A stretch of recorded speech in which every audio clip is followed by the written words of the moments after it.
Question number 28 है a particle moves along the curve x is equal to 2t square, y is equal to t square and z is equal to 3t minus 5 where t is the time. Find the component of its velocity and acceleration at time t is equal to 1 in the direction of I plus 3j plus 3k.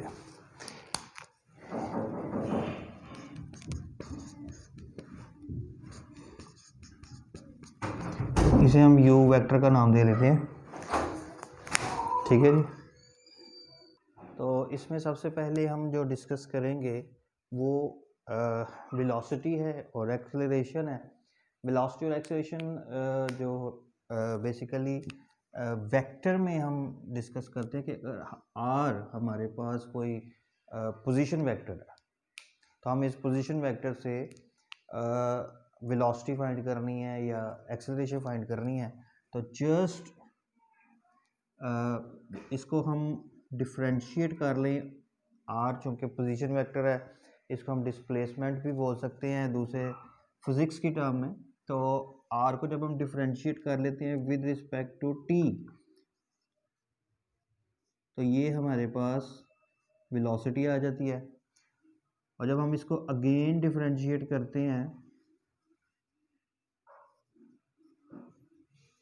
D T square यानी कि D V over D T, तो ये हमारे पास acceleration बन जाती है, ठीक है जी।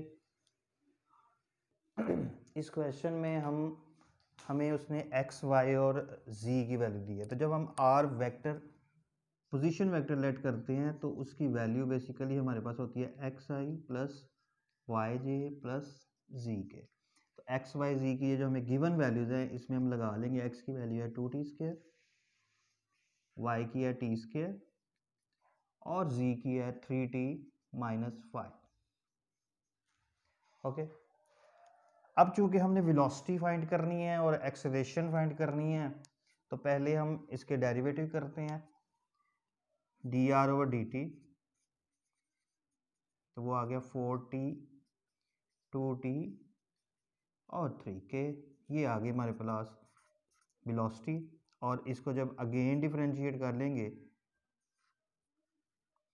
यानी कि D V over D T, तो ये एक्सेलरेशन हमारे पास आ जाएगा 4i plus 2j plus 0k। Okay, तो हमने वेलोसिटी और एक्सेलरेशन जो फाइंड करनी है at t is equal to 1 और 0 फाइंड करनी है। तो इसमें हम t की जगह पहले 1 पुट कर लेते हैं।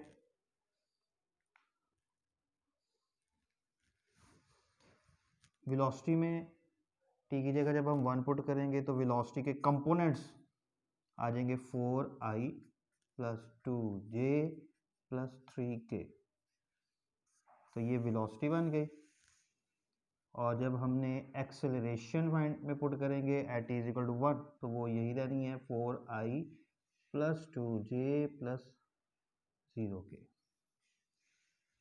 ये हमारे वेलोसिटी और एक्सेलरेशन के कंपोनेंट्स आ चुके हैं।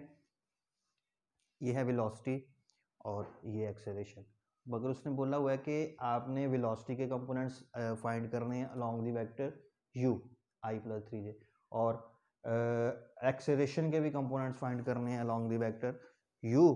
तो उसके लिए तो हमने जब वेलोसिटी के अलोंग u फाइंड कर रहे हैं तो उसका फार्मूला हमारे पास आना है v dot u over u magnitude. ये वही है प्रोजेक्शन a अलोंग b जब हम फाइंड करते हैं।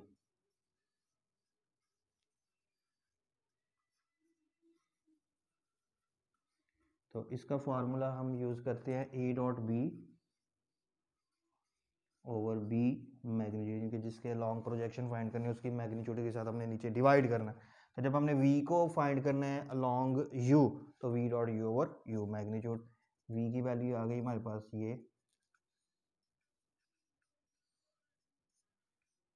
और u की वैल्यू ये आ गई हमारे पास i plus 3j plus 3k।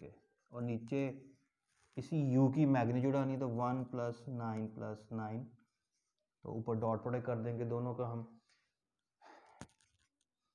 4 6 9, और नीचे आ गया √19, तो ये बन गया 19/√19, जो कि √19 के। तो ये हमारे पास वेलोसिटी की प्रोजेक्शन अलग प्रोजेक्शन आ गई लॉन्ग u, और जब हम फाइंड करेंगे एक्सेलरेशन की प्रोजेक्शन लॉन्ग u, तो वो हमारे पास फॉर्मूला बनेगा a.u/u मैग्नीट्यूड। अब यहाँ पे ये जो एक्सेलरेशन हमारे पास आई है, इसकी वैल्यू यहाँ पे हम लगाएंगे 4i 0 के, लिख लें जी, बेशक ना भी लिखे 0 के, तो डॉट u की वैल्यू i + 3j + 3k, और नीचे चूंकि यहाँ भी u की मैग्नीट्यूड है, तो u की मैग्नीट्यूड यहाँ भी हमारे पास √19 आई है, तो यहाँ भी यही आनी है, चेंज नहीं हो जानी, ठीक है। 4 + 6 + 0, तो ये एक्सेलरेशन की आगे प्रोजेक्शन लॉन्ग u 10/, तो ये इसका रिजल्ट हमारे पास आ गया, ठीक है। इसी पैटर्न को फॉलो करते हुए हमारे पास जो क्वेश्चन बाकी बचे हैं 29वां छोड़ के 30, 31 और 32, उसमें भी हमने यही वेलोसिटी और एक्सेलरेशन फाइंड करनी है। तो यहाँ पे तो हमने प्रोजेक्शन फाइंड करनी थी, वहाँ पे जस्ट हमने वेलोसिटी करनी है, मगर 32 में सेम टू सेम यही है कि वेलोसिटी और एक्सेलरेशन की प्रोजेक्शन फाइंड करनी है लॉन्ग सम u वेक्टर। तो स्टूडेंट नेक्स्ट हमारे पास क्वेश्चन नंबर 29 है। A particle moves so that its position vector is given by r = cos wt I + sin wt j, where w is a constant, show that। अब हमने यहाँ पे 3 चीज़ें prove करनी है। The first one is the velocity v of the particle is perpendicular to r, ये हमें साबित करना है कि v और r आपस में परपेंडिकुलर है। The acceleration a is directed towards the origin and the magnitude proportional to the distance from the origin, और थर्ड वन है r × v = a constant vector। ये तीनों चीज़ें हम यहाँ पे आसानी से प्रूव हो जाती हैं। पहला पार्ट, इसका डेरिवेटिव लिया,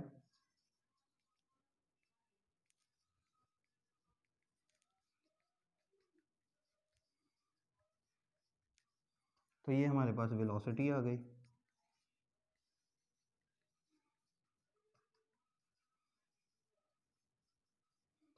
अब हमने ये साबित करना है कि पहले पार्ट में r और v परपेंडिकुलर हैं। तो परपेंडिकुलर के लिए हमने ये पढ़ा हुआ है कि जब दो वेक्टर आपस में परपेंडिकुलर हों तो उनका जो डॉट प्रोडक्ट है वो 0 के बराबर, अगर इन दोनों का डॉट प्रोडक्ट 0 के बराबर आ जाता है तो फिर इसका मतलब ये है कि r और v आपस में परपेंडिकुलर है।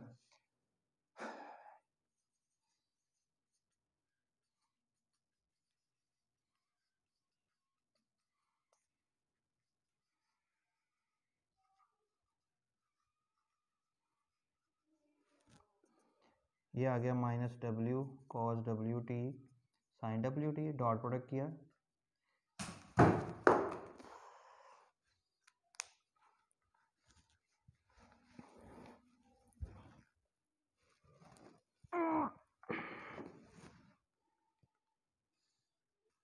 तो ये w cos wt sin, तो ये 0 आने का मतलब ये हो गया r and v are perpendicular to each other।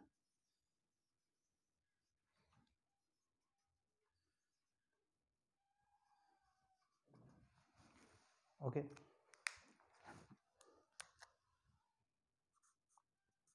Second part जिसमें हमने ये साबित करना है कि वेलोसिटी जो है वो डायरेक्टेड टुवर्ड्स ओरिजिन है। तो इसके लिए हमारे पास जो v की वैल्यू आई है उसमें से हम -w कॉमन लेते हैं, अंदर बच गया साइन प्लस माइनस,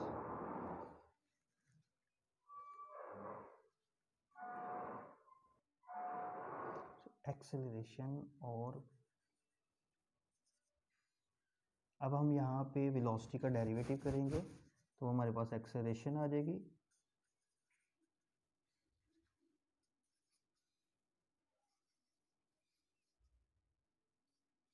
और इसका भी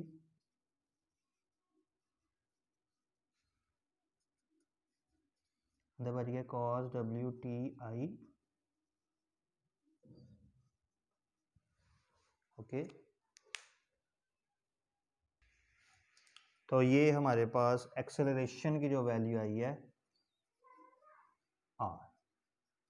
तो ये हमने पढ़ा था कि जब दो वेक्टर आपस में पैरेलल होते हैं तो वो दोनों if A and V are parallel, तो यहाँ पे ये शो हो रहा है कि एक्सेलरेशन और आर आपस में पैरेलल है, वेयर डब्ल्यू ने खुद लिखा हुआ है कांस्टेंट है, तो डब्ल्यू स्क्वायर भी कांस्टेंट है, तो इसका मतलब ए और आर आपस में पैरेलल है। तो डब्ल्यू के साथ नेगेटिव साइन ये शो कर रहा है कि ए और आर जो पैरेलल है वो अपोजिट डायरेक्शन में पैरेलल है। मतलब ये है कि आर जो पोजीशन वेक्टर है, पोजीशन वेक्टर हमेशा ओरिजिन से किसी भी पॉइंट तक का होता है, ठीक है। तो आर और एक्सेलरेशन पैरेलल हैं अपोजिट डायरेक्शन में, क्योंकि नेगेटिव साइन आ रहा है, तो इसका मतलब ये होगा कि एक्सेलरेशन जो है वो टुवर्ड्स दी ओरिजिन है। अब हम यहाँ पे साबित करने जा रहे हैं कि R cross V is a constant vector. R cross V R के कंपोनेंट लिख लिए और वी के कंपोनेंट डिटर्मिनेंट की फॉर्म में हमने लिख लिए हैं। जब हम इसका डिटर्मिनेंट ओपन करेंगे तो कॉलम पहली दोनों टर्म ज़ीरो हो जाएंगी, तो लास्ट पे